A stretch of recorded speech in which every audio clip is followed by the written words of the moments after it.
What's up, everybody? This is Colin from Holistic Heritage Homestead here for another Saturday sit down with you folks. For you folks that are new to the channel, welcome. We appreciate the support. Just know that on Saturdays, we keep it real. I hold you accountable and I hold myself accountable as well. So we talk about sensitive subjects, sometimes arguably controversial subjects, but it's no holds barred on Saturdays. So just hang with me, folks. And this is going to be a free form, free thought kind of a thing. I'm just coming at you. And by the way, chilling out, enjoying the fireplace. Nothing I love more. Long day at work, so temperatures are dropping here in the Ozarks. And let me tell you, if you folks can get the opportunity to get a wood stove or a fireplace in your home, do it. Like the elders say, there's nothing better than that bone-warming, radiant heat. And it's true. If you saw my video about fires and conquer the cold, like, you know it's real to me. You know there's nothing I look forward to more when the autumn and the winter hits than a good fire. And in the fire, I like to come downstairs. I like to read books. I read my books. Right above me, got a whole bunch. I like to read my Bible. I like to self-reflect and just think about my day and usually where I failed in my day and where I could have done better, right? I don't know about you folks probably perfect, but for me, I'm a sinner and I'm not perfect and I fall short every day. That being said, for the people of the book, the fireplace also reminds me of the fact that there's another in the fire. And I hope you understand that reference there. There's always another in the fire, and I'm never alone, folks. So just wanted to give you the background on my new background. So I'm just chilling, enjoying the fireplace, and hope you folks are warm and safe where you are. And again, look into this. It's just a great thing to have, and this saved us last winter during the harsh winter. So something to keep in mind. But today I want to talk about what was on my heart and on my mind is what I call the spectrum of self-reliance. And it's exactly that. It's a spectrum, right? It's all a Venn diagram. And I'm not a wordsmith by any means, and I like words to have meaning, and they're not really changeable. I don't believe in verbal hygiene, but words do evolve and change over time. So let's talk about that. Homesteading. What is homesteading? Does it mean that you build your own home from your own hands? Does it have to be of natural materials of the earth? Does it mean you do it only by hand and don't use heavy machinery or equipment? Like, don't get caught up in weird semantics and things, folks. Essentially, anybody who's about this lifestyle, it's a lifestyle channel with a holistic approach, hence the name. As long as you orient yourself and you're aiming and moving towards a certain direction, it doesn't matter where you are on the spectrum, right? Beginner, intermediate, advanced, real homesteader, fake homesteader, try-hard homesteader. This is so silly to me, right? Because, for example, let me give you some ideas of what the spectrum looks like. We all start somewhere. Stop hating on people, encourage people. We talked about that in a past video. Encourage people.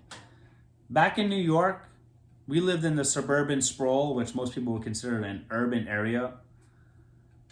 And we grew a prolific amount of food. And we may or may not have had chickens. I don't know. Government overlords. I may have had some. I might not have had chickens. I don't know. But where I lived, I had some chickens. Maybe. I don't know. But I grew a lot of food as well, right? In an urban setting, what does that look like? You could be in the middle of the city, the inner city. You could still grow food in containers. You got a small little area, in-ground, dig it up. Front lawn. Who needs a front lawn? They're overrated. Separate video on the histories. Seriously, the history of lawns and why it's stupid. We've been brainwashed instead of growing food there and using your land like it should be used. Seriously, separate video. Container gardening. Whatever small, tiny plots of area you've got, get it going. Get some food growing.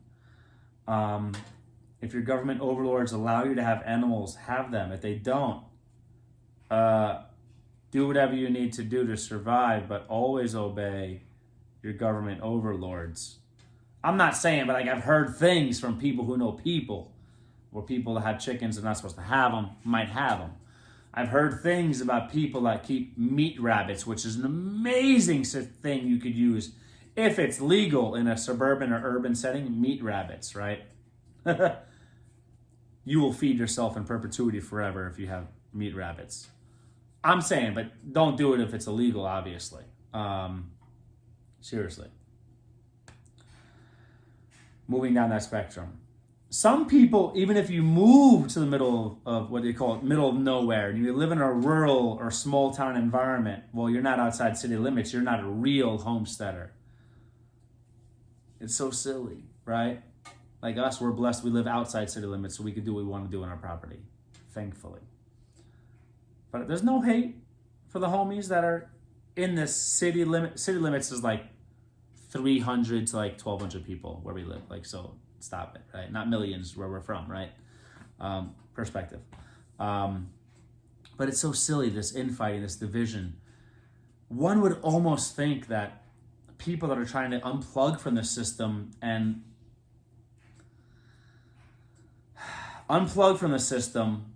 that there's almost like an agenda to divide them. I don't know, maybe, but it's time we stop fighting. Commercial farmers, other end of the spectrum, produce a lot of food. Cognitive dissonance, and what I would argue is a coping mechanism to make it okay to do what they do. Like, you're destroying the land with pesticides and insecticides, and you're not doing organic farming. I'm not like a hippie, guys. I'm a guy who loves science and understands microbiology and microbiome of the soil and synergistic relationships and how we're destroying. If you're a farmer and you're not growing organically, nothing but love for you, because I'm happy you're growing food, because food is better than no food, but you're destroying the land. You're destroying the ability to produce food in perpetuity for the next generations. And I'm not really on this earth just for me. You know what I'm saying? I'm about the next generations. You're lying to yourselves. Stop it. But you know what, though? I still show you love and support. I will still show you love and support. I'd rather try to educate you. You get more with people with honey than you do vinegar. So I'd rather sit down and be sweet instead of sour or acidic, you know? Truly, folks, I think we all need to take that approach. And again, on that spectrum, urban, doing your thing, suburban, doing your thing, growing food, containers, small plots of land, maybe animals, maybe not. You move into the rural lifestyle. Do you have to build your own home with your own hands to make it a homestead? No, no. You want to know why? Because when you go where the ideal is, for me and for us, right? Off-grid is absolutely the ideal. I mean, like, I don't need electricity. I don't want it. I want to unplug. This is a horrible, unhealthy way to live. Do your research. It's like terrible. Do I want to be off-grid? Absolutely. What does off-grid look like? To people that have too much hubris and pride, it's if you're completely off-grid. Well, can you have a well? Can you have solar power, or do you have to just like do your own like foraging and primitive survival skill? Like, at what point are you cool and acceptable and good? I don't care. For me, you're cool, you're accepted as soon as you start growing your own food. As soon as you raise your own animals, as soon as you have your own earthworms and your worm farms and you're playing with container gardening or whatever, like that's when you win to me. Because the end goal is obviously to be off-grid. Are you accepted if you don't have 20 plus acres? What if you have 1 acre or 2 or 5 or 7 or 10 or 15? Where I'm from, people out here have like crazy amounts of land.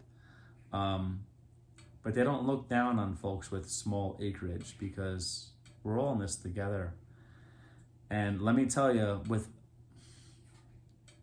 I would say, a quarter of an acre to 1 acre, you could probably grow enough food and produce enough food for a family of 3 to 4 people, pretty much for sure. Truly, I actually believe that. I've seen it.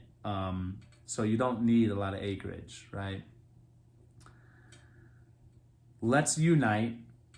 Let's encourage. And I talked about this in another video. Let's really motivate one another to pursue this lifestyle, because as long as we're heading in the right direction. And farmers, a lot of farmers are going organic now, because you want to know why? You put those poisons on your soil and it kills it, and now you need every year and a huge investment of not available. Okay, supply lines right now. Hello, wake up, wake up, wake up.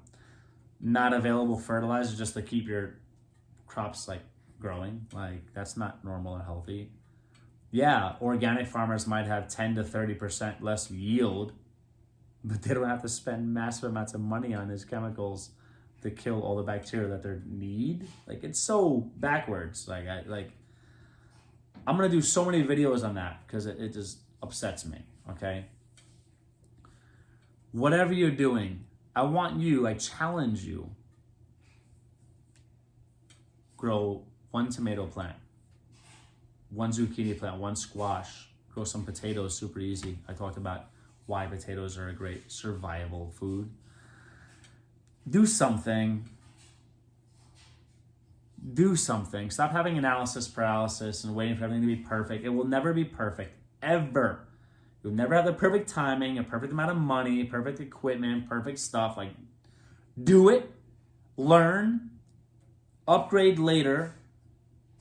And the other videos I talked about, roll that savings and or profit back into your infrastructure or your systems. But for you homies out there in the middle of the city, growing lots of food in containers. You grow a lot of food in containers. You have no idea.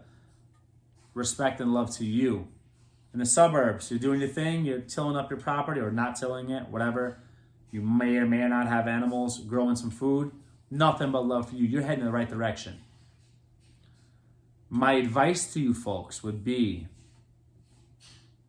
for people of the book know, come out of her, my people. Okay? Research what that means. Yes, you could do a lot in a suburban and urban setting, but you will not really be able to thrive or grow mentally, physically, psychologically, whatever, unless you leave those places. That's the goal. However, unlike other people, I'm not shaming you. Maybe you're 1 or 2 years away from a nice pension and you're hanging tight. Maybe you're close to family that needs you. A lot of reasons, and there's also, be careful, Saturday sit down, a lot of excuses. There's always a lot of excuses. Your job to self-reflect is to separate the two. What's the reason or what's the excuse? Can you leave the city or the suburbs? I don't know. Can you? Can you really? I think you probably could. Probably could. And I think your family that you're staying for would probably support you and love you if they knew there was a healthier and better situation for you. I don't know. Maybe. But truly, I don't know your situation. Perhaps you suburban and city folks should extend the same courtesy and respect to people that mass exodus, that are leaving, that are looking for lives in a small town or a rural setting. Okay?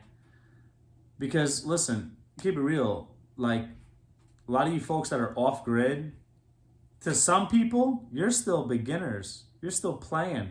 Unless you're in the woods, rubbing 2 sticks together for a fire every day, like you're not cool enough. You're not like, stop. Are you unplugging? Are you pursuing self-reliance? Then you know what? You're part of my team. You're part of my team. I think we should all aim to go in that off-grid direction completely. I sincerely do, for other videos reasons, but I will never hate on you for trying.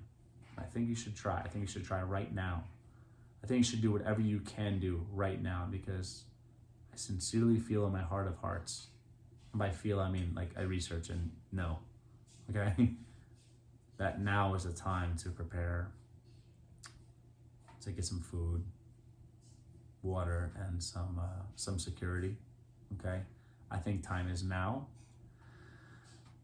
And let's help one another. Let's educate one another. Let's move forward as a community, because no matter how self-reliant you are, wherever you are on that spectrum, no man is an island unto himself. And like, I am severely lacking in some skills and I have so much to learn, but I'm happy that in my team or my group, I have a diverse skill set to pick from and utilize. And I suggest you do that too. Develop teams. You could be in the middle of the city. Get your people together. See how you can help one another, and where and when you can lean on one another. I advise, proceed with caution. Be very, very, very selective with who you share information with and who you accept into those groups, because we live in strange times, folks. Another video, but just be careful, protect yourself, don't divulge too much, don't give too much information right away. Don't show all your cards, for your lives may depend on these people, okay? I'm gonna wrap it up. I got nothing but love for you folks. Let's unite. Even farmers, even the ones that are doing it wrong. Guess what? You're still growing some food. We can work on teaching you how to do it a little better, a little later. You know, we can introduce new information, and hopefully you're not so brainwashed by dollar bills and the media and the system that you will be open to the face of new information. And let's work together and make this happen, because I think right now it's more important than ever. You're all a part, whether you realize it or not, of the spectrum of self-reliance. We're all a part of it. Point your head in the right direction. March towards it with all your might, all your heart, all your energy. Your family needs you, and the community relies on you, so it's time to get it done. Nothing but love. You folks, please, I'm learning so much from you. Like, comment, subscribe, naturally.